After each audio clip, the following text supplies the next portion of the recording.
Assalamualaikum warahmatullahi wabarakatuh. Selamat siang, salam sejahtera bagi kita semua. Teman-teman yang saya banggakan, pada kesempatan kali ini kita akan membahas terkait dengan nilai kejuangan Panglima Besar Jenderal Sudirman. Kita tahu bahwa Jenderal Sudirman adalah salah satu pahlawan nasional, pembela kemerdekaan, dan salah satu putra terbaik yang dimiliki bangsa Indonesia. Karakter mulia, semangat kejuangan, dan kepribadian luhur Jenderal Sudirman menjadi inspirasi, teladan bagi bangsa Indonesia. Bahkan Jenderal Sudirman tidak hanya diakui oleh bangsa Indonesia, tetapi juga diakui oleh bangsa-bangsa yang lain. Oleh karena itu, nilai-nilai kehidupan bermasyarakat, berbangsa, dan bernegara Jenderal Sudirman menjadi inspirasi mahasiswa-mahasiswi Universitas Jenderal Sudirman untuk menteladani, untuk kemudian meniru bagaimana jiwa seorang pemimpin Jenderal Sudirman, jiwa seorang prajurit Jenderal Sudirman, sekaligus jiwa yang selalu taat beribadah kepada Allah Subhanahu wa Ta'ala. Jenderal Sudirman memiliki 4 sifat, 4 karakter yang menjadi nilai kejuangan Panglima Besar Jenderal Sudirman. Antara lain, jujur yang didasarkan pada keyakinan agamanya, memiliki keimanan dan ketakwaan yang begitu kuat, memiliki kecerdasan intelektual yang menjadikannya seorang pendidik, sekaligus memiliki sifat peduli, menghormati pendapat orang lain, dan berpihak pada kepentingan rakyat. Beliau juga memiliki sifat tangguh, pantang menyerah, dan mengutamakan kepentingan bangsa dan negara dalam menumbuhkan kesadaran bela negara. Oleh karena itu, nilai-nilai kejuangan Panglima Besar Jenderal Sudirman harus dapat diinternalisasi oleh semua sivitas akademika UNSUD dan dapat diaktualisasikan dalam semua aspek pada kehidupan sehari-hari. Oleh karena itu, kita perlu habituasi, yaitu proses berlatih, pembiasaan yang dilakukan secara terus-menerus sehingga mengakar kuat dalam kehidupan. Selain habituasi karakteristik Jenderal Sudirman, juga kita perlu faktor-faktor keteladanan dari Jenderal Sudirman, karena dengan keteladanan akan menjadi model dalam pendidikan, memberi contoh baik kepada mahasiswa, baik dari sisi ucapan maupun perbuatan. Keteladanan Panglima Besar Jenderal Sudirman ini bisa kita lihat, salah satunya adalah nilai kejuangannya. Nilai-nilai kejuangan Jenderal Sudirman harus diajarkan kepada para mahasiswa Universitas Jenderal Sudirman.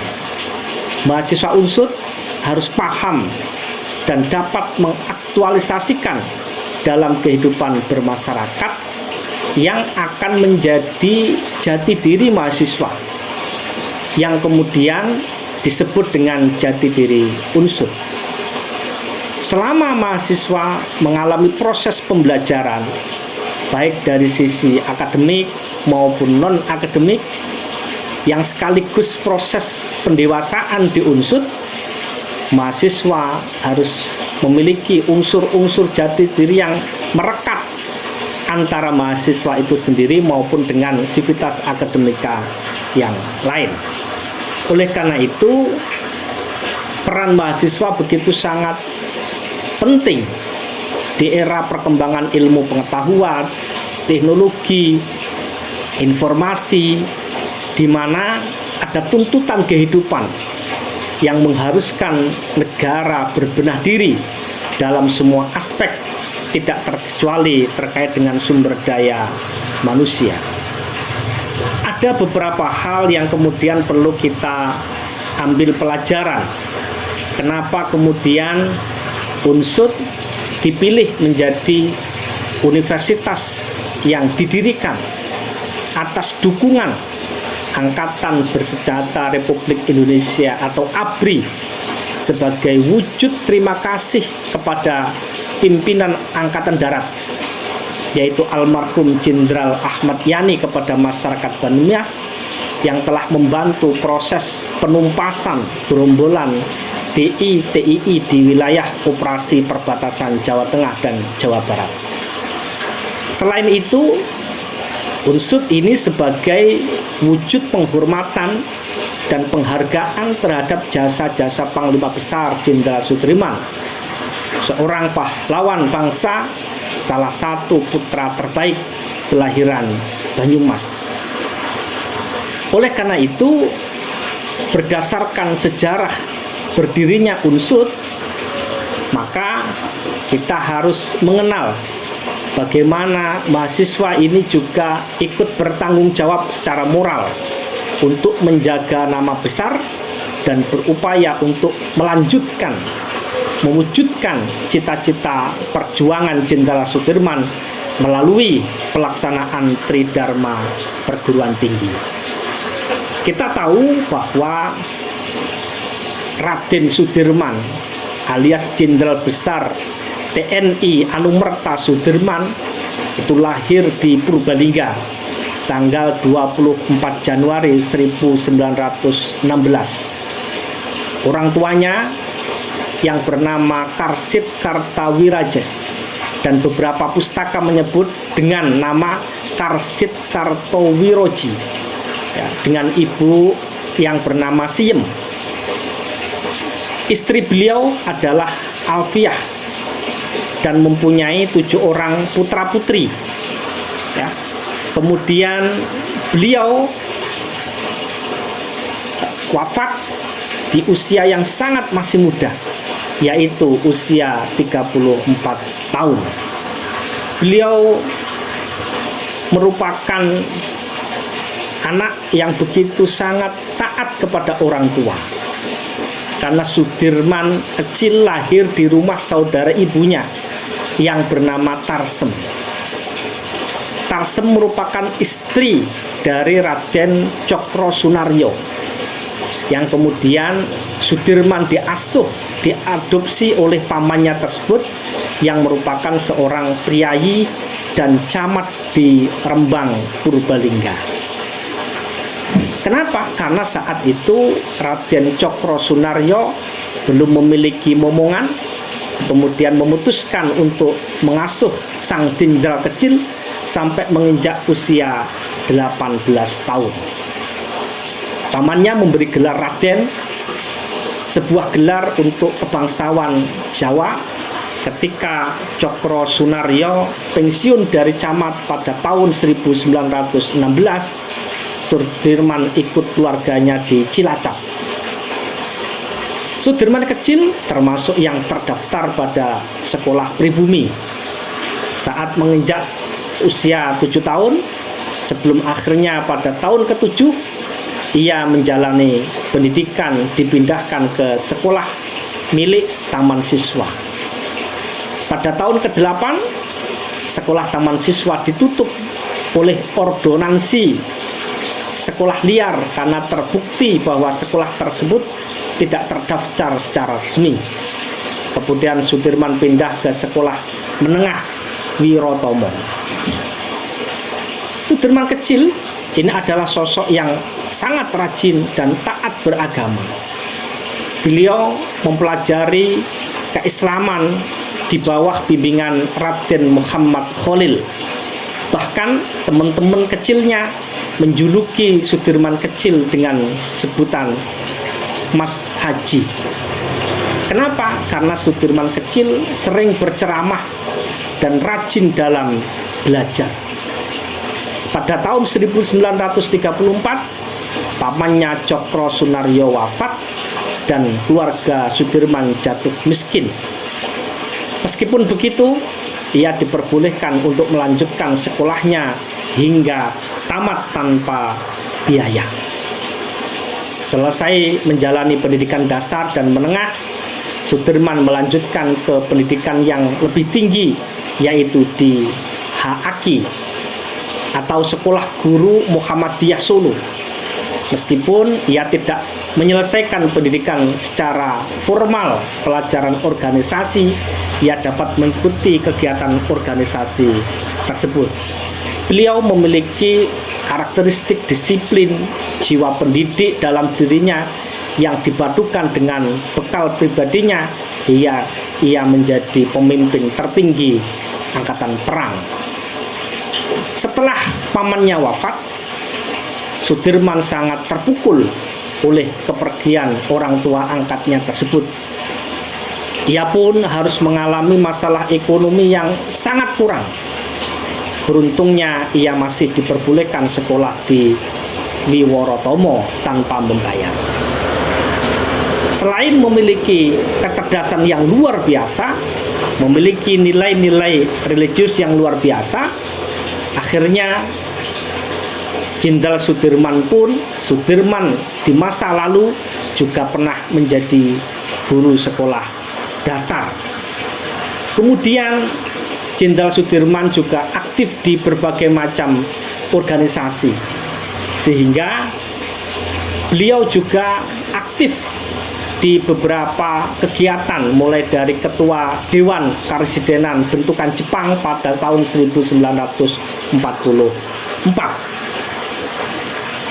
Teman-teman yang saya banggakan, Jenderal Sudirman ini memiliki karakteristik yang sangat luar biasa. Di usia yang sangat masih muda, usia yang baru menginjak 31 tahun, beliau sudah memiliki berbagai macam prestasi. Dia ikut pada peta Angkatan 2 di Bogor. Beliau juga menjadi Daidan Cokroya Banyumas, Jawa Tengah, Ketua Badan Keamanan Rakyat Karesidenan Banyumas, Provinsi Jawa Tengah. Beliau juga sudah Letnan Kolonel Komandan Resimen 1 Divisi 1 Tentara Keamanan Rakyat, Kolonel Komandan Divisi 5 TKR Banyumas. Bahkan pada 12 November 45 menjadi Jenderal Panglima tertinggi TKR. Tahun 46 menjadi Jenderal Panglima Besar TRI pada 25 Mei 1945, yang kemudian menjadi Jenderal Panglima Besar TNI. Berbagai macam prestasi yang ditorehkan oleh Jenderal Sudirman tidak lepas dari berbagai macam karakter, sifat, perjuangan yang luar biasa. Kita tahu ketika Jenderal Sudirman mengidap sakit, ketika beliau terkena TBC yang menggerogoti Jenderal Sudirman kala itu kian parah, beliau rajin memeriksakan diri di rumah sakit Panti Rapih di saat itu. Pada saat itu Indonesia dalam proses negosiasi dengan Belanda menuntut pengakuan kedaulatan Indonesia. Jenderal Sudirman kala itu jarang tampil karena sedang dirawat di sanatorium di wilayah Pakem dan kemudian pindah ke Magelang pada bulan Desember 1949. Belanda kemudian mengakui kedaulatan Indonesia pada tanggal 27 Desember 1949 melalui Republik Indonesia Serikat. Pada waktu itu, Jenderal Sudirman juga diangkat sebagai Panglima Besar TNI. Setelah berjuang keras melawan penyakitnya, pada tanggal 29 Januari 1950, Panglima Besar kemudian wafat di Magelang dan pemakamannya di Yogyakarta, diiringi oleh konvoi 4 tank serta 80 kendaraan bermotor. Pada waktu itu masyarakat tumpah ruah di jalan memberikan penghormatan terakhir kepada Panglima Besar Jenderal Sudirman. Kita tahu beberapa orang memberikan saksi terkait dengan perjuangan Jenderal Sudirman. Ada berbagai macam statement, testimoni yang dilakukan oleh saudara, teman, dan lain sebagainya, sehingga ada beberapa pesan yang kemudian kita tidak bisa menghindari fakta-fakta yang kita terima oleh masyarakat bahwa Panglima Besar Jenderal Sudirman mempunyai sifat religius, pemimpin dengan iman dan takwa yang kuat. Ketika beliau sakit, beliau tidak pernah meninggalkan sholat. Panglima Besar Jenderal Sudirman juga memiliki sifat pendidik yang mendasarkan pada kemampuan intelektualitasnya. Bangsa Jenderal Sudirman juga memiliki sifat demokrat yang tetap menghormati perbedaan tanpa harus melaksanakan kehendak berorientasi kepada rakyat. Jenderal Sudirman juga memiliki sifat prajurit yang disiplin, tegas, rela berkorban, kuat berpegang teguh pada prinsip dan cita-cita, pantang menyerah dalam berjuang, mengutamakan kepentingan yang lebih besar atau negara, menjunjung tinggi nama dan kehormatan negara dalam rangka menumbuhkan kesadaran bela negara. 4 sifat itulah yang kemudian berkembang, yang kemudian menjadi nilai kejuangan Panglima Besar Jenderal Sudirman. Dan harusnya 4 sifat ini menjadi pegal kepada mahasiswa-mahasiswi untuk kemudian dikembangkan menghadapi perjuangan-perjuangan di era-era selanjutnya. Pengabdian Jenderal Sudirman tidak pernah padam. Beliau akan selalu meletakkan bangsa dan negara ini di atas kepentingan pribadi. Oleh karena itu, ada salah seorang adiknya yang diberi pesan kepada Jenderal Sudirman. Jenderal Sudirman menyampaikan kepada adiknya, meskipun kakakmu sekarang Panglima Besar, adik jangan sekali-kali menginginkan pangkat, kedudukan, atau harta dari Panglima Besar. Pekerjaan dan jabatan harus diusahakan sendiri. Ini kata-kata Panglima Besar Jenderal Sudirman kepada adiknya, menunjukkan bahwa beliau mendharma baktikan semua yang dimiliki untuk bangsa dan negara. Adiknya dilarang untuk melakukan nepotisme, bahwa pekerjaan, jabatan harus diusahakan sendiri. Itulah beberapa suri tauladan perjuangan Jenderal Sudirman. Terima kasih, kurang lebihnya mohon maaf. Selamat siang. Assalamualaikum warahmatullahi wabarakatuh.